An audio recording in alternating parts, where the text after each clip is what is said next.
Hi, everybody, and welcome. We're really excited to have you here for Mentor Core today. We have, as always, myself, Dan Ayala, Lisa Beth Lentini Walker. Hey, Lisa. Hello. How are you? Good. It's always good to be here. Yeah, it's great to have you and great to be back together again. And we have our guest today, Donna Schneider. Donna, welcome. We're really excited to have you here. Why don't you tell us a little bit about yourself? Well, thank you for having me, first of all. My name is Donna Schneider, and I am presently the Vice President of Corporate Compliance and Internal Audit at Lifespan, which is a health system in Providence, Rhode Island, that encompasses 4 hospitals, 2 physician groups. One is a large multi-specialty group, one is a primary care group. It also encompasses a series of group homes, about 12 different group homes, and it's the largest system in the smallest state. So that's where we sit. And then myself personally, by background, I'm a registered nurse with clinical experience both in the hospital and in home care, different variations, different specialties. And I, early on in my career, decided that I wanted to get my MBA and did that and ended up in managed care for a while, doing a couple of different things, quality assurance, and then ended up doing network management and contracting. Did a short stint in sales and ended up on the provider side working for what was then an IPA model HMO. And early in the 90s, when there's a lot of consolidations and HMOs were sold, one of the IPAs made a couple $1 million, and I went to go work for them. And they was doing, when IPAs were doing their own thing directly with employers. Did that for a while, a couple years, and then ended up at a hospital doing managed care contracting. Then, in a small hospital, you do a lot of things, ended up doing physician relations, and then compliance, and then privacy and quality, and sort of morphed into, but that was my entrance into compliance, was really from my background, from the clinical side into the business side. I love that you are a registered nurse. I think that's amazing. And it's so interesting to me to see all the different backgrounds that find their way into compliance. Let me ask you the question. If you are interested in healthcare compliance, do you have to have a medical background? Like, what skills and attributes make for a good compliance, audit, risk, security professional? And how do you start going down that path if you're interested in the profession? That's a great question. So I think from my perspective in healthcare, the most important skill is follow-up. So of course you need to have an interest, because at our core, what our CEO says, I didn't make this up, is when someone asks you what you do, your response is, I take care of patients and my contribution is. So in terms of our team is, I take care of patients and my contribution is we protect patient privacy, or we audit on behalf of our clinicians, or we review internal audit policies and procedures. So it's really, from a healthcare perspective, what contribution do you want to make? And I think people enter on the healthcare side from a variety of backgrounds. They could have worked in a physician office. They could have been in some variation of clinical. They could have studied coding. Or I have some of staff who have worked for software companies and on the other side and understand what goes into an electronic health record. So having that kind of skill and that kind of nomenclature, I think in healthcare, the nomenclature is what throws people off, because there's so many different acronyms. There's acronyms in every profession, but if you have some idea of the acronyms, to me, someone having the desire to want to do this kind of work, because in healthcare compliance and auditing and in privacy, there's very strict regulations and time guidelines.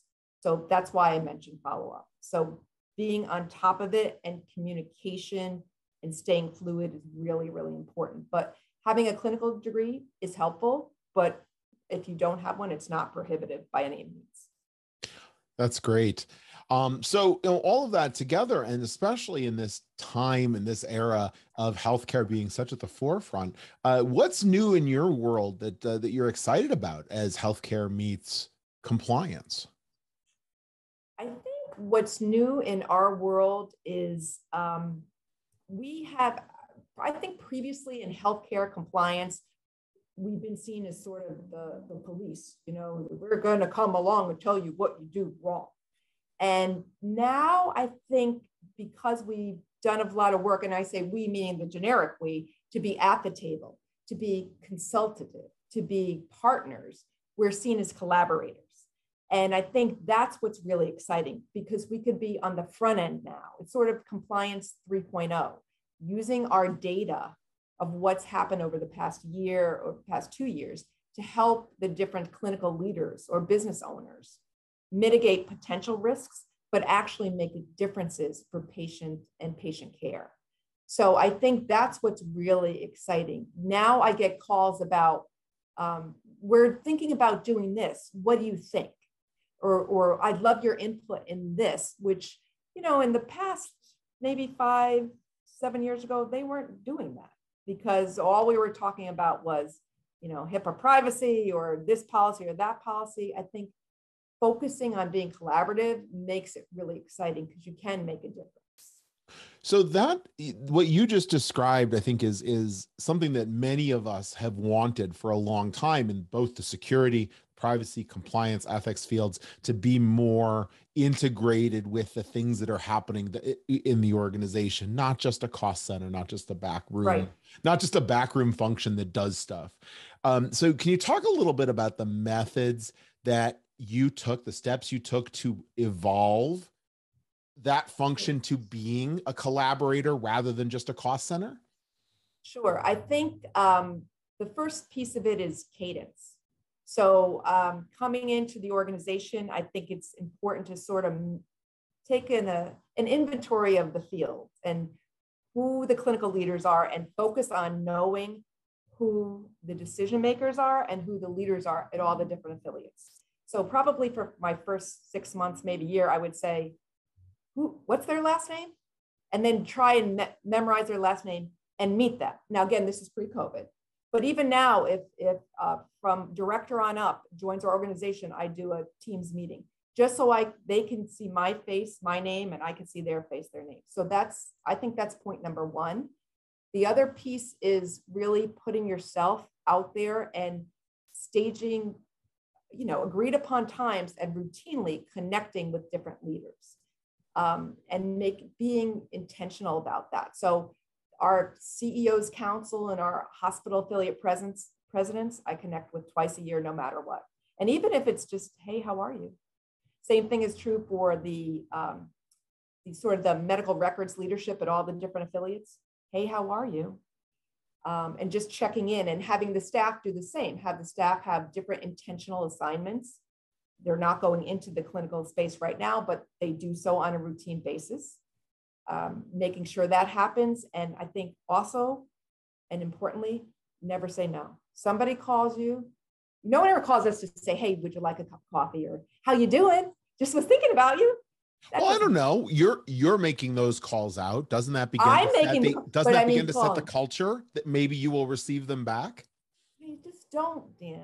I always want to. And I say, when someone calls me, the first thing I say, oh, you're just thinking about me and you want to get together, or you want to get a cup of coffee? And they say, no, I have a question. Okay. All right. Well, I just thought, yeah.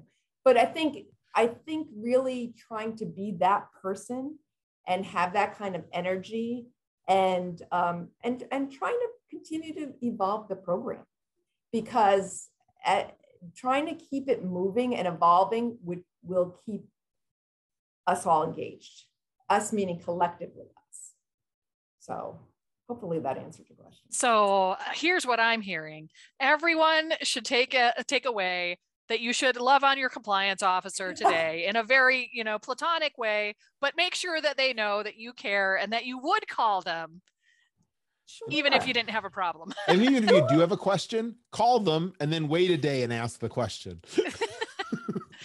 Well, it's trying to bring that value add, what can I do for you? how can I support you?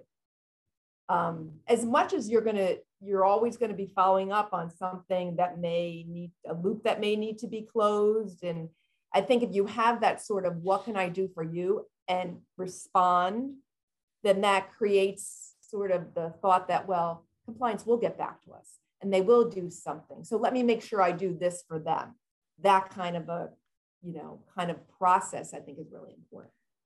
That's really wonderful. So taking us in a little bit different direction, you have a team, and the team is made up of many, diverse professionals who have different backgrounds, different, areas of oversight, everything from kind of, I think you have audit and compliance and these different groups. How do you keep them unified in terms of like they're all on the team and they all kind of work together well and continually learning?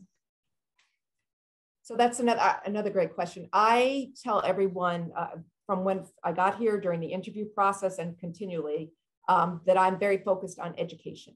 So as much as I can provide that, my commitment is to at least annually have an education day, as you know, Lisa Beth, and then provide them with the opportunity, as much as I can in the budget, to have one educational session they could attend virtually now, or in person if that appears itself.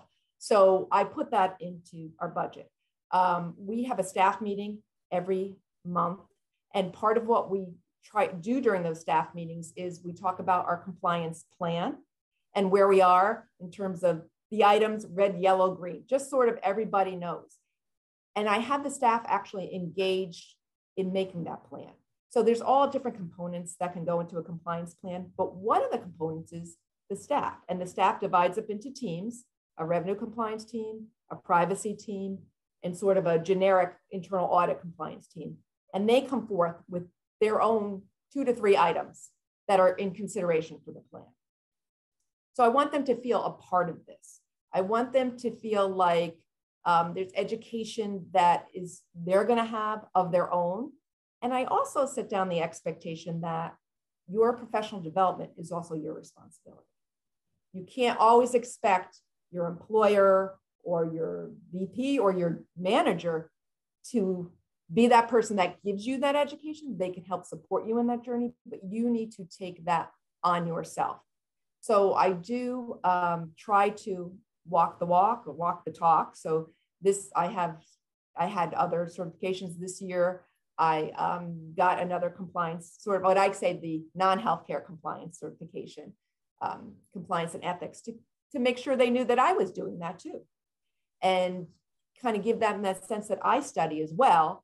And this year I have some new staff members. So I'm going to be working on study sessions in the spring, 1 a month for a series of 4 months, to help them focus on the certification in healthcare compliance exam, whether they take it or not, just to kind of talk for an hour during lunch of what the highlights are, what they should look for, to give them that support. I love how you model the behavior that you would like to see with your team. I think that's so important. And given that you're in a space where you're talking about caring for patients and you're talking about caring for whole human beings, let's talk about you and what you do to keep your well-being in mind, because these are stressful jobs and difficult times. What do you do in the kind of self-care well-being space? Well, I think for me, I'm an avid runner. I started running. I have 3 daughters. So I have an older daughter and then twins that are 2.5 years apart. So when they were the twins were 5 and the older one was 7, I just thought I have to do something for my sanity. So I started running. So I run super early, like 5 in the morning, and 4 miles during the week and more miles on the weekend, but just kind of, that helps me think. So over the years, that's kind of trained my brain. That's when I do my best thinking. So that's, I think, my self-care. And the other piece of it is really doing things like this. So connecting with other professionals in the compliance space, and also outside of the compliance space. I volunteer on a board called Year Up that provides educational and intern opportunities for youth in larger cities that are 18 to 24. So really for me, I get energized by being a mentor, having mentees, or talking to my mentors, and staying in touch. My husband laughs at me, but I'm a connector. You know, people retire. I'm still staying in touch with those who were my mentors 30 years ago, because I think that's what keeps us going. Donna, one of the things that we hear a lot of as we talk through groups like the Compliance Career Connection and others in the security and privacy field, there's a lot of question about being prepared to enter a role, and the breadth of your organization is fairly wide. So, do you have any recommendations for people entering the field or that would like to become part of a team like yours, for them to be better prepared to enter the field, be able to enter a new role, or be able to break into the field of compliance, ethics, healthcare compliance, and beyond? Yeah, in terms of that question, I think there's a couple things. What's very helpful in healthcare compliance is obviously have some understanding of how healthcare works. You know, it's a big machine. So there are folks who have worked in billing or at a physician office, as I mentioned before, that have that understanding. Or there's folks that might have worked for a software company that have that understanding. So if you have been tangentially involved in healthcare, making those skills or those experiences known, I think would be super helpful. I, again, go back to, if you're a person that's organized, who can multitask, and who can follow up on initiatives and have the interpersonal, both oral and written skills, you can read and you can learn. You can't teach the inert desire to keep yourself organized and to stay follow-up. That's hard to teach somebody who doesn't have that real willingness to do it. But if somebody has that, then learning the different laws that are applicable in healthcare or in compliance in general can be learned. Learning the different goals of the different business units or clinical areas can be learned. But that sort of EQ, that emotional intelligence to know how far to push and when, or when to follow up and when to leave it a few days, that's hard. It's kind of that shuck and jiving thing is hard to do or to teach. But if you have that, I think that's transferable into any part of compliance. Yeah, I'd agree that flexibility is key. I used to confer with a friend, a mentor of mine, who was a vice chancellor at the university I attended. And long after I left, she would come back and ask, what does industry want for people coming out of school? And the response I would give, and that she would get regularly from others, in that she would ask it to, was, we want people who know how to learn, and we want people who can be flexible, not necessarily that they come with these 5 specific skill sets, but rather that they learn how to learn, which of course is in full support of a beautiful liberal arts education. And I stand by that. It's been 25 years since I started those conversations, and I still stand by that message today. Yeah, I think it's important. Being a lifelong learner, no matter what it is, I think is important. My daughters will tell you, I frequently send them a podcast saying, this is a great one. You all should really listen to this and send this all to your boyfriends. And I'm sure they love getting those texts at 7:30 in the morning after I've listened to it. But there's nothing someone likes from your partner's mother than compliance podcast. It's the way to their heart. Well, we're going to hope that you send everyone the link to this podcast so they can hear you. So following up on some of the skills that you need, let's pull out the crystal ball here and do a little prediction. As we look at what has changed over the last 2 years, and what's even changed over the last 5 to 10 years, we know that there's a lot going on with job obsolescence and things changing. In your space, what do you see as some of the major things that are coming down, the highway, in terms of areas of growth and opportunity going forward? Well, I think privacy and security is a tremendous area of growth and opportunity. There will always be the need for core compliance, but how you reach the workforce and being adaptable and trying it in 7 different ways to communicate with the workforce is key. So I think privacy and security, number one. I agree. Is what I would say. The way to figure out how to communicate with the workforce, number 2. And I am still struggling with that because the majority of people I need to reach are not sitting at their computer. So what's the best way to get to them? Short of me doing a TikTok channel, I don't know. So so we're trying different ways. Focus 10 cards in the cafeteria or in spaces where they might take a break, if they can take a break. So how do we, putting it on the intranet, it's short, under 2 minutes snippet. Trying to really hone down effective communications. I think those 2 things are going to be really important. And then along those lines is, what can compliance do for you? So we used to send out a 1-minute email. It's certain compliance policies, or these are our policies. And I'm not going to do that next year. I'm going to send out a communication, but it's going to be focused on what can compliance do for you? Like trying to bring the information effectively to the person, bringing that content. So that thinking along those lines, I think is really key. Frankly, when you talk about the skills, I think someone with a marketing background would be fantastic in compliance. Well, you actually went right where I was about to come back to. I got some advice about, actually, when we were rolling out GDPR compliance, I got some advice to work with our marketing team, not just on customer communications, but also to pivot that in from a security and privacy and perspective, and actually use the marketing expertise inside the organization to market to employees about why this is important, to colleagues, to staff, to partners, to why these things are important, because that group has got phenomenal skill in being able to quickly and concisely convey a message.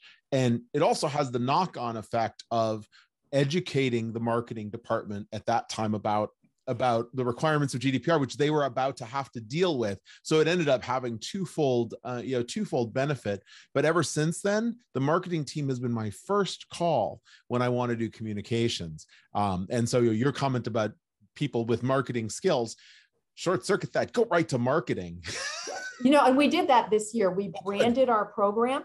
So we have our own little logo. And then what we've done over the past couple of years, but this year, I think we did a great job during Compliance Week, which is, our National Corporate Compliance Week. We did a mouse pad with a QR code and put the logo on it, and then left it at all with all the nursing leadership. So we could we focused on the clinical nursing for that. That's wonderful. Year. But you're right. Marketing is key, and just trying to get in there. Again, try and get your time, not to overstep, but I tried to get my time. And they also helped us redo our employee response line poster with more infographics, less words and more pictures. With the QR code too. Well, sure. And Donna, that's great. And we've actually coming close to the end of our time together already. It went so fast. But I want to end with a question we ask all of our guests. Because MentorCore is so focused on mentoring, we like to ask, what is the most valuable, most important thing you've ever learned from a mentor of yours? The one most important thing. I think it's really, part of this relates to my personality, but really to take the time to assess the situation, because we're always in compliance put into different situations.